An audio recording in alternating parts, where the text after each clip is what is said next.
So guys, we're kicking off a new series today titled Spiritual Warfare. Spiritual warfare. I know that for some of you, it's like, ooh, it's just creepy. It's kind of like the hyenas on Lion King, ooh, you hear spiritual warfare and we kind of get freaked out. But I want you to understand that we come from a position of victory. That we're not believing for victory, that through Christ, because he is victorious and that we are in him, that when it comes to spiritual warfare, that we already have the victory. Does anybody believe that here today? And so we must understand that we should not fuss, we should not fret, we don't need to be nervous, we don't need to be afraid, that we are simply ambassadors that are declaring that Jesus is king, and that there was once a time where the devil says that he was the prince of this earth. Well, listen, he has been defeated, he's been conquered, he's been overthrown, and that we are simply here to declare that, listen, this nation, this world, this globe is subject to a new leader, and his name is Jesus Christ. And all we are simply doing is declaring that they must come under his law and under his rule. And so it is his victory, and it is ours that we live in because of him. I grew up kind of in a more hyper-Pentecostal background, and I just remember that in the late 80s, the early 90s, even heading into the early 2000s, that there was a season where everybody was really into spiritual warfare, right? We were rebuking, inanimate objects. It's like, man, like casting devils out of seat cushions. It's like, oh, that thing smells funky. It must be a devil. I rebuke you, and we were rebuking anything and everything until our rebuker didn't work anymore. It was just kind of, everything was like just really hyper spiritualized. But what we often do as a church is that we have this habit of overcorrecting. So it's like, oh, well, this got a little zany and kooky, right? We were ready to throw down and do a deliverance right in the middle of a Walmart. And everybody's like, oh, this is creepy, this is weird, we're casting demons out and all these things. And so it got weird, and so what do we do? Instead of keeping spiritual warfare at the front of our minds, because the Bible commands us to, we have now swung to the other side of the pendulum, and now we're over here where we don't talk about spiritual warfare much. What we do is we talk about the goodness of God. God's got a purpose, he's got a plan. We talk about growth strategies as if we're a business instead of a church. We land on the other side, and what I want to do is in this series is I want to take away the stigma of spiritual warfare being something that we need to be afraid of, or that if we engage in it, that somehow we're those weird Christians, because we're not. I want you to understand that there is a balanced way, according to the scriptures, that as we embrace that truth, that we actually begin to live in victory. And so I believe that God wants us to take authority. He wants us to live with that authority. And as we do that we see the world around us change, that we see blind eyes open, we see deaf ears open, we see that wherever we go, that the Spirit of God is working and moving. How you know that the enemy is at work is usually there's two things, that there's division and confusion. There's division and confusion. If you ever wake up in your home and you're like, man, I don't know why I feel so off. I don't know why I feel like confused about my future. I don't understand why there's so much friction in my home. Let me just tell you that you're under spiritual attack. That when you're in the workplace, when you're out and about and you're just strolling through the community or driving and you just feel like, I don't know what this is, that often it's not just your hormones. It's not just because you didn't get enough sleep. That many times you are under spiritual attack. And I'm going to tell you that there is no greater weapon that the enemy uses than keeping us deceived. He's all about deception tactics. Why? Because he is powerless. He is powerless in the face of the power of Christ, but he wants you to give him power. And the way we do that often is by not being aware that he's even at work. Like my pastor used to say, the worst trap to be in is the trap that you don't even know you're in. And many times we are walking into the trap of the enemy and we're losing those battles. Why? Because we don't even know that we're in the battle. And I hope to bring clarity and expose that. So let's look at the origin of this battle, spiritual warfare, and where it really came from. We look at it in terms of, oh man, I'm fighting this battle here on earth. I'm living in the flesh, but yet I'm a spirit-filled person. And I want to live with victory. Well, here's something that you must understand, that the battle that started in the heavenly realm. And we see this in Revelation, as John is the writer of this, in Revelation chapter 12, verses 7 through 9. It says, "And war broke out in heaven. Michael," he's the archangel, "and his angels fought with the dragon," which we will find out is Satan or the devil. "And the dragon and his angels fought, but they did not prevail, nor was a place found for them in heaven any longer. So the great dragon was cast out, that serpent of old, called the devil and Satan. He was cast out of heaven, and these angels were cast out with him." And let's continue. And it says, "Who deceives the whole world. He was cast out to the earth, and his angels were cast out with him." According to verse 4 in chapter 12, we understand, and many scholars believe, that a third of the angels fell with him. It doesn't say angels, it talks about stars, but obviously in the Bible that you can see that sometimes there's other language used. So what's this all about? Is that he rebelled against God. You can find that in the scriptures, this rebellion that happened, and also understand that as he was cast out, that also these demons were cast out. And here's something that you must understand, that the spiritual battle, the spiritual war is for the souls of humanity. He attacks us in our soul, in our mind. He attacks you in your will. He attacks you in the emotional realm. And what is the point of all of this? Is that he knows where he's going, that hell was created for him and for these demons.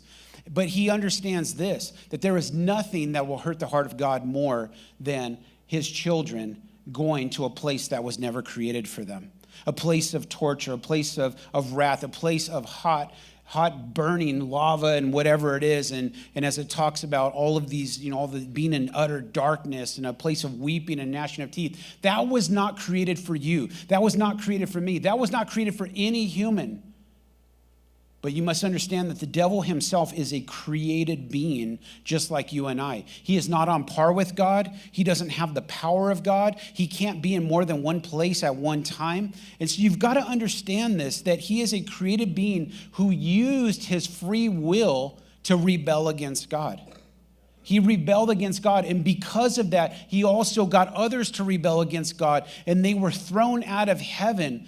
And so understand that that was his choice. See, some people will push back and say, well, if God created the devil, then God created evil. That is not true, because evil is not, it doesn't even really exist in a sense. What evil is, it's the absence of God's righteousness.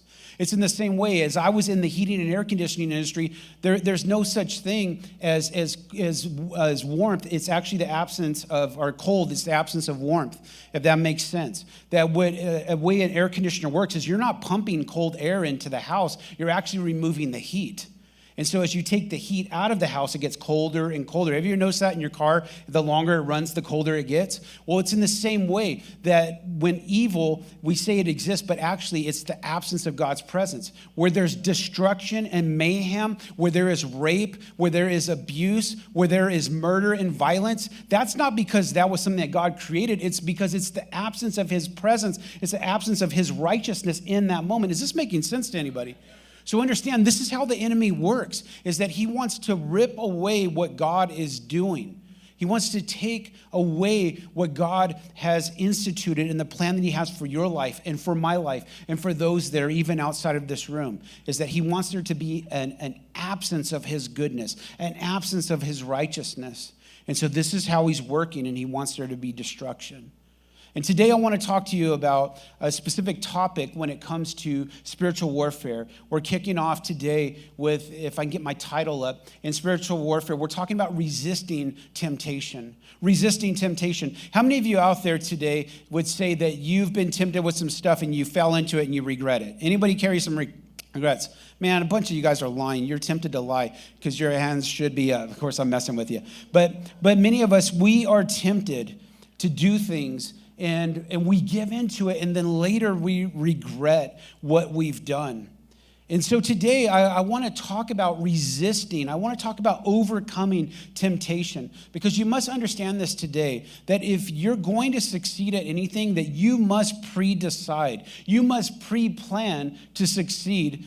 And if you don't, you will end up failing. if I get my other quote up there, if I can, about a non-decision. If we don't pre-decide, our non-decision is still a decision. Some of you got to understand that. This is the truth, that if we don't pre-decide, if you don't pre-plan, if you don't decide that I'm going to live a life where I overcome temptation, where I don't give in to a life of sin or stepping over the things that God has instituted as a line that he's drawn, if I don't pre-decide, my non-decision is a decision.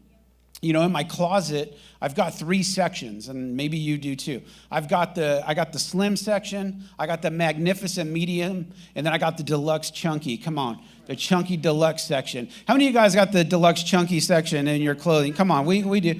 And what I've found is that I've never planned to be 30 pounds overweight in the times that I have. I'm not like, hey, man, Pastor Gabe, hey, man, I'm really excited about this next season. He's like, yo, what's up? Man, I'm going to just put on 30 pounds.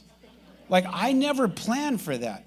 But the thing is that if I don't pre-decide to stay healthy and to take care of my body, guess what? I just naturally slip into packing it on. I've never met a couple that, hey, Pastor, I need to meet with you. Hey, yeah, what's up, man? Hey, man, I just feel like the Lord's leading us to have a 5-year plan, that in 5 years we'll be in complete financial ruin and we'll be over our heads in so much credit card debt that we can't even sleep at night. Like, nobody has that plan, but many of you in this room, you're in debt and you're overwhelmed and you got anxiety about how to pay your bills because you didn't pre-decide that I was going to live a life in accordance with God's way and God's will for my finances. And so what we do is we slip in and we slip out of things because we have not pre-decided. And let me just remind you that a non-decision is still a decision. That's wisdom that some of you need to hear. You can't just free flow through this life. And how do we know that? Because Paul points this out in 1 Corinthians 16:13. He says this, be on your guard. Stand firm in the faith. Be courageous. Be strong. Be on your guard. That is not just living a life where you're just free flowing and kind of, que sera, sera. Like whatever happens, happens. I'm just going to get up. And many of us, that's how we live our lives. We don't pre-decide on how we're going to live our lives for the Lord. We just kind of just free flow and kind of like, I'll just kind of see what happens. And we always, so I won't say always, but we usually, or there's a good chance that you find yourself giving into temptation and you find yourself living in a lifestyle that you don't feel good about. And he says, be on guard. Jesus says this in Matthew 26:41. He says this. He says, watch and pray so that you will not fall into temptation. The spirit is willing, but the flesh is weak. He's saying to watch and pray. Watch, like be alert. Be on your guard. That's what he's saying. He's not saying, hey, just free flow. Hey, whatever happens, just kind of like just do your best. No, he's saying you got to watch and pray. You got to pre-decide what it is that you want to see in your life, how you want to honor God, how you want to honor your commitments and the covenants that you've made. And many of us, we slip and we're sliding. And there's a couple things that you must understand when it comes to why we must pre-decide. Here's something to think about. Here's something to consider, is that the devil is coming for you. The devil's coming for you. And some of you are like, oh, that's spooky. The devil's, wait, he's coming for me. Listen, what I'm trying to communicate is that you don't need to go find ways to sin. They come to you. Have you ever considered that? They come to you. That sometimes somebody comes and they catch you sideways with the way they're talking to you, and all of a sudden just anger rises up, and next thing you know, you're throwing them the middle finger, you're cussing like you're a high schooler, doing things, and thinking things in your mind like, man, I love to start a new ministry called Slap a Brother. You've got all kinds of things going on in your head, but you didn't plan for it. It just came to you. Sometimes you're sitting there on the couch just minding your own business and bam, this thought comes in. Hey, nobody's home. Hey, why don't you check this out? Why don't you jump on the computer? Why don't you watch that? Or hey, why don't you, call so-and-so? Why don't you text so-and-so? And you find yourself sinning. Why? Because the devil's coming for you. You don't need to go looking for him. He's coming to you. Sin comes to you. And you must be ready for it. And understand, this is the plan. In John 10:10, he makes it clear. The thief does not come except. What does he come for? Except. He doesn't come to be kind and to sometimes pressure you and sometimes not. No. He comes except. It does not come except to steal and to kill and to destroy. That's his whole plan. He wants to steal, kill, and destroy everything that God wants to do in your life. But I love this part because Jesus says, I've come that they may have life and that they may have it more abundantly. So that abundance is there. That life, it's there. It's for the taking. But if you don't pre-decide, what ends up happening often is you end up being stolen from, you end up being lied to, you end up being cheated on, you end up, many times your dreams are killed. Some people even lose their lives physically. People are destroyed because they have not pre-decided.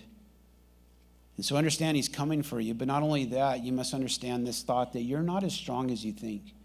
When it comes to temptation, that you are not as strong as you think. There are many of us that totally overestimate our ability to stand strong. Because we stand strong in his power and might. And many times we're thinking, well, if I can just muster up enough, enough strength, I can do this. But listen to what 1 Corinthians 10:12 has to say. It says, therefore, let him who thinks he stands take heed lest he falls. You look at pastors that pastor these mega churches. I'm not putting anybody down. I have friends who are, and they're great men of God. But you see people who pastor these big movements sometimes, and you see them in the media, right? You see the headlines later, oh, pastor falls, pastor did this happened to him, and these indiscretions start to surface because there were times where they didn't pre-decide. They didn't pre-decide. They lost sight of the fact that the enemy's coming for them. They lost sight that just because, that some things about God or that you have a track record, somehow we think that we are the exception, that we don't need to be on guard, that somehow I'm just going to be the one that is not going to fall into this temptation. And some of you out there, let me just warn you that you take pride in how far you've come. It's like, well, I haven't had a drink in 20 years. I haven't smoked whatever in 20 years. You know what? My marriage, we've been married 25 years, 30 years, and I got nothing to worry about. We are as stable as stable. Let me tell you that you are at risk. You are at risk because when we start to take this sense of pride and the fact and this ownership of the fact that I have done this. Listen, it's in that moment that the enemy is going, I got him right where I need him. I got him right where I need him. Because many of you don't realize that you're one decision or you're one situation away from slipping if you're not careful. I've seen people, man, they've stayed solid for so many years, and all of a sudden there's a death of a spouse, and they find themselves going back to the bottle.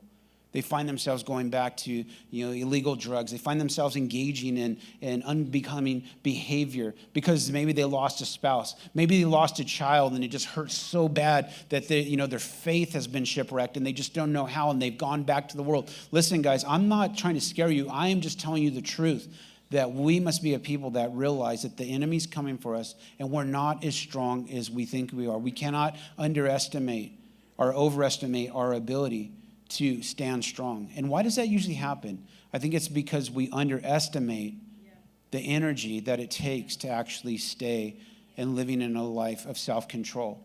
You must understand that self-control, it's a limited resource. Have you ever noticed that you'll wake up in the morning sometimes and how many of you guys work at a crazy place with irritating people? Come on, let's be real. Okay. And you start out so good, right? Like you're like I'm good. Like I'm going to overlook that silliness of my boss. And I'm going to overlook the silliness. And you'll notice as the day goes on, your tolerance for craziness gets less and less, right? Then you get home and all of a sudden you're taking it out on your spouse, you're taking it out on your kids. And it's not that you intended to, but that ability to control, that it is a limited resource, that it needs to be, recharged. And so you've got to understand this. This is where we lean into the power and the might of Christ to help us through this. And say, God, I need your help to stay here. It's not just me, but I need to remember this. So I got 3 things that I want to share with you today when it comes to resisting temptation. 3 practical things, okay? Are you guys good? 3 practical things that help us resist temptation that you can put into practice today, and I believe that many of you will live with victory because of this. The first thing that I want to share with you today is that you must move the line. You've got to move the line. What do I mean by this? So for instance, right now, let's say this pulpit right here, this is the line right here. If I'm standing on this side, this is God's will, this is God's way, this is what pleases the heart of God. I am living in the fruit of righteousness on this side. But as I get over here and I cross the line, this is the side of sin. This is where I'm doing my own thing. I'm serving myself. I'm feeding my flesh. I'm over here. So I want you guys to see this, that there is a line. And when there is a line drawn, what is our first inclination as people? We like to get right next to the line, right? It's like we push right up to the line. When I was a youth pastor, I'd hear, young guys be like, oh, I'm dating so-and-so. And Pastor Steve, I was just wondering, like, how far can we go and it's still, like, be okay with God? Like how close could we go without going all the way and to where it's not considered sin, right? And people want to push right up to the line. You see it all the time, in our own lives. And what we must do is we must do something different. Instead of getting right up to the line, we must draw a line further back away from danger. I was thinking about the Grand Canyon. The Grand Canyon, in its time in history of recorded history, there's 900 people that have fallen to their death.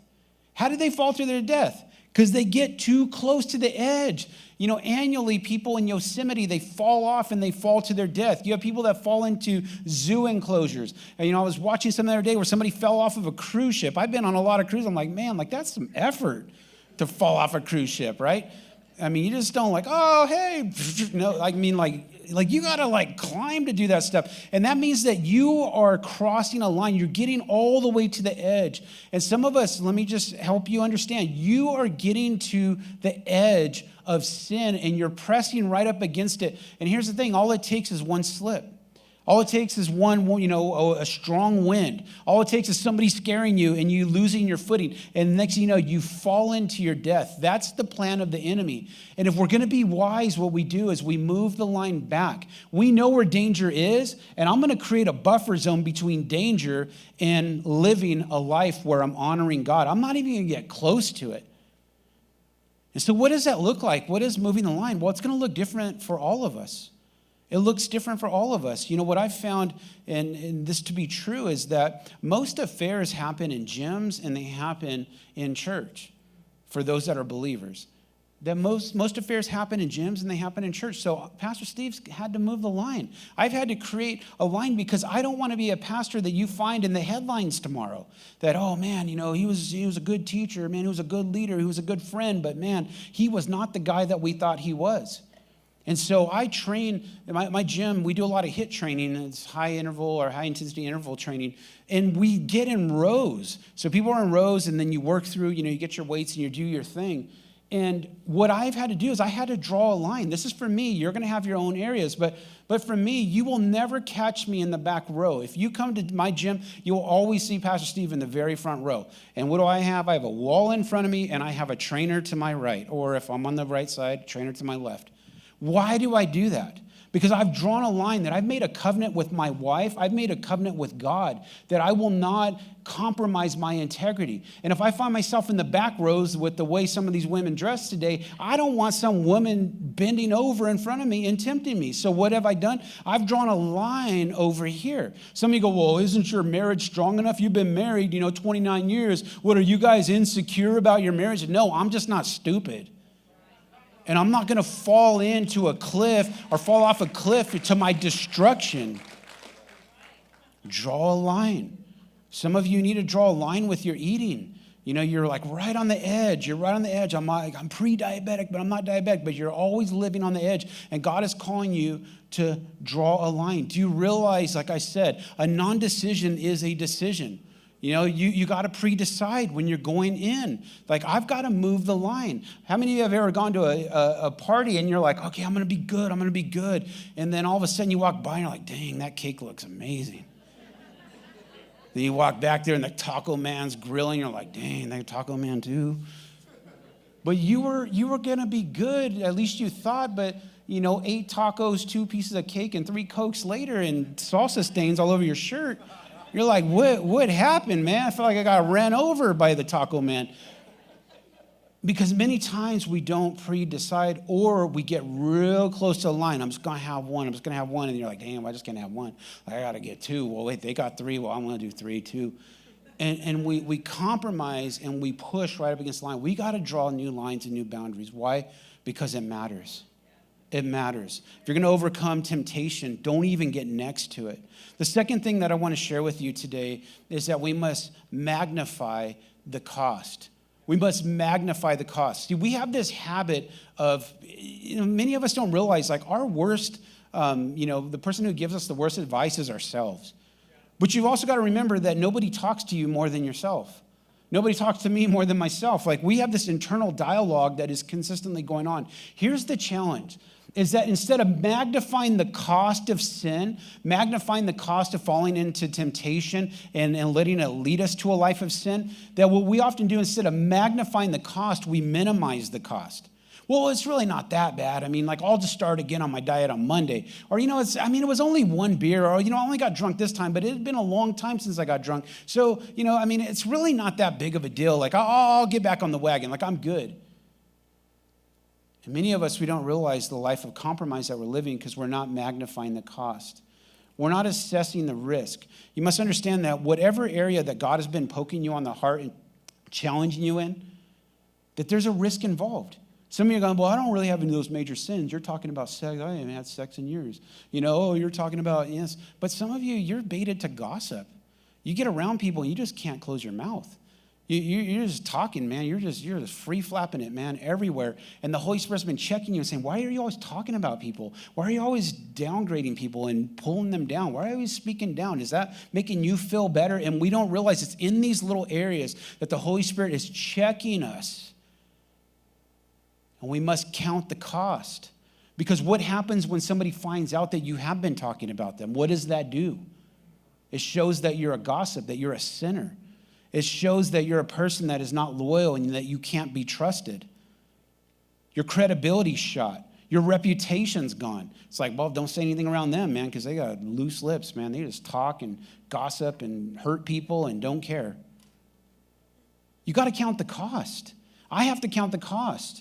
When I think about it, like I said, I've drawn a line with the way that I handle, especially women. In the church, the way that, you won't catch me texting you or counseling a woman by myself. If there is somebody who needs help, my wife will be right alongside me. If I'm texting somebody that is of the opposite sex, if they're married, their husband's on the text or my wife is on the text. If they're single, for sure, she's on the text. There's nothing that I should be saying or having conversations that my wife shouldn't be privy to. If I'm saying stuff that I'm ashamed that she would see, it shouldn't be said at all. But we've set these boundaries, and I count the cost. Why? Because there is a lot at stake. There's a lot at stake. When I'm tempted, which I'm tempted just like you're tempted in many different areas, when I'm tempted, I must pre-decide that whenever I feel that temptation, that instantly I will go to a place of counting the cost. I'm going to think of the worst possible situation. See, when you're minimizing it, you're going, it's not that big of a deal. And if somebody does find out, I can kind of explain it away because, I'm used to sweet talking my way out of stuff.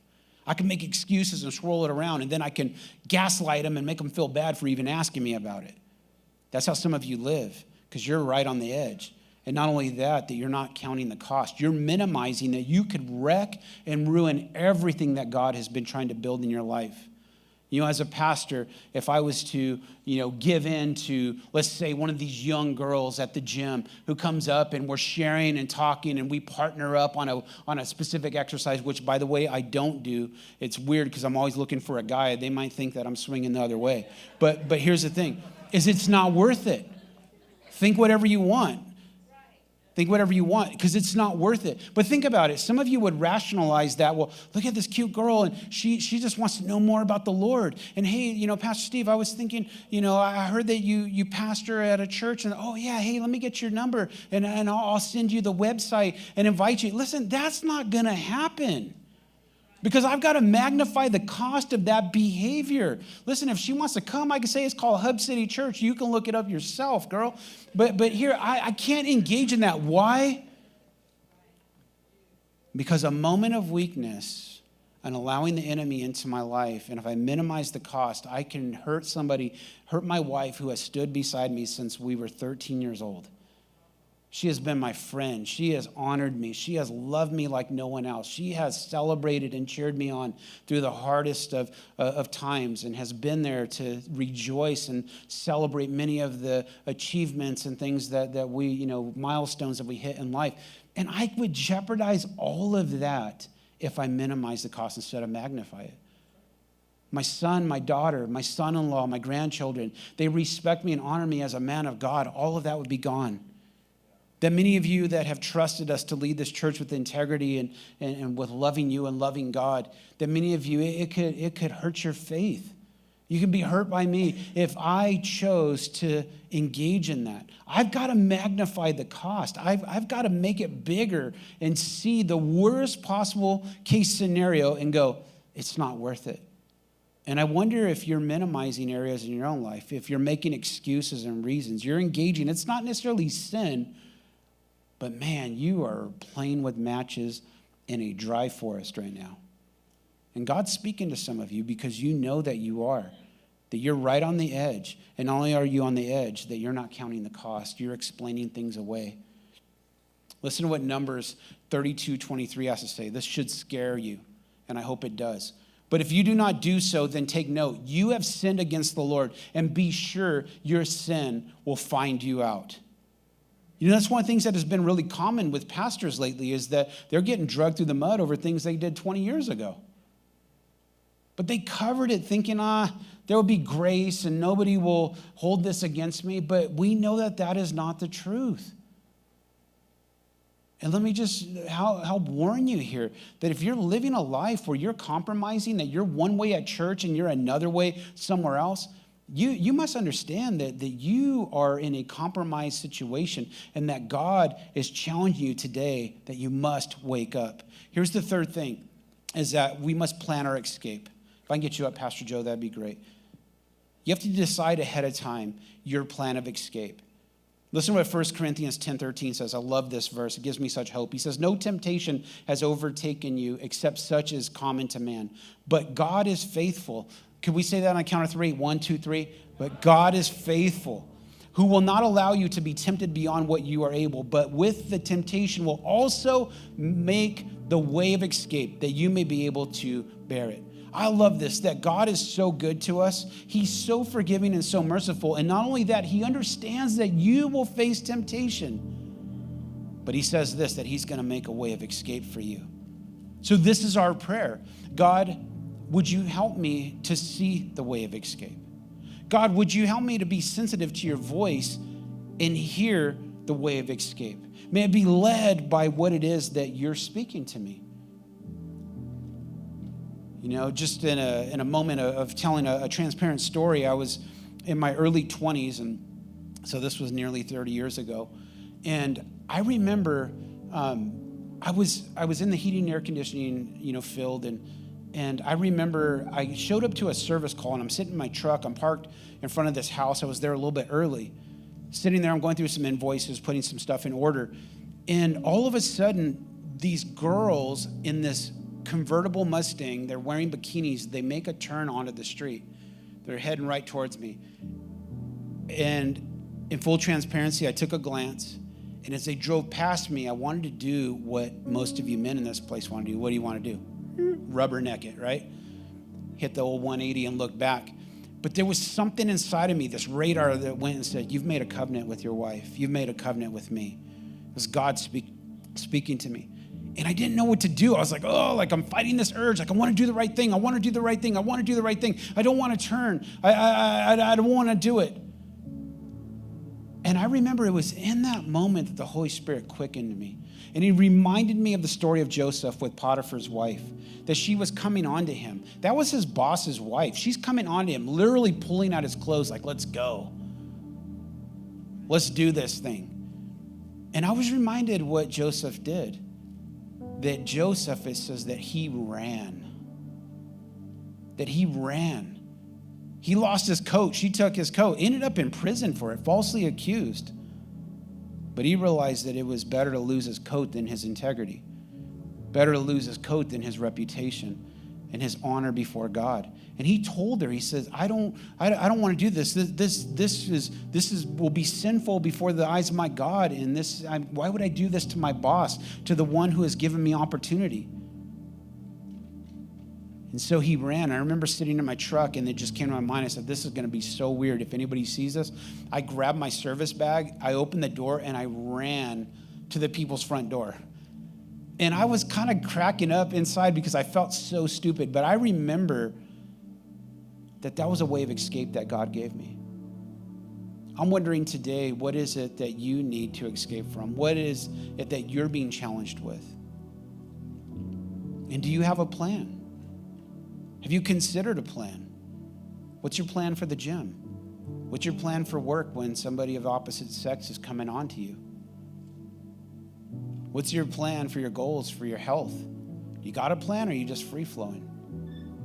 If you don't, you're going to find yourself in the grip of temptation and sin. So you must pre-decide. You've got to make a choice. So we're going to live differently. We're going to live differently. Because here's just a simple thought, is that you don't need to be strong. If I get my next slide up. You don't need to be strong to resist temptation as much as you need to be ready. Let me say it again. You don't need to be strong to resist temptation as much as you need to be ready. How are we getting ready? How are we preparing ourselves today? One, we're going to move the line. Move away from the danger zone. Create a buffer zone. We're going to magnify the cost. I'm going to think through, what will this cost me if this goes wrong? And lastly, we're going to plan our escape. Did God speak to you today, church?